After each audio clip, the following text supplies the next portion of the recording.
ലോഡുമായി എത്തിയ lorry തകരാറിലായതോടെ Vadakara government ജില്ലാ ആശുപത്രി റോഡിൽ മണിക്കൂറുകൾ ഗതാഗതക്കുരുക്ക്. ദേശീയപാത നിർമ്മാണ കമ്പനിയായ വകാഡിന്റെ ടോറസ് ലോറിയാണ് ജില്ലാ ആശുപത്രി റോഡിൽ തകരാറിലായത്.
ചില്ലൌട്ട് ഹോട്ടൽ ജംഗ്ഷന് സമീപമാണ് വാഹനം തകരാറിലായത്.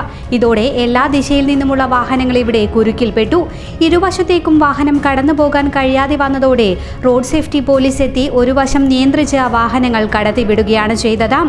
ഇതിനിടയിൽ ആംബുലൻസുകളും എത്തുന്നതാണ് പ്രയാസകരമായത്. മേമുണ്ട ഭാഗത്ത് നിന്നാണ് ലോറി എത്തിയത്. ഇവിടെ രൂപപ്പെട്ട കുരുക്ക് ദേശീയപാത വരെ നീണ്ടു.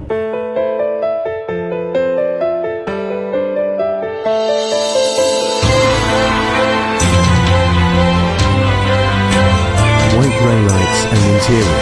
www.whiterailights.com. Vadakara, Karimbalapallam.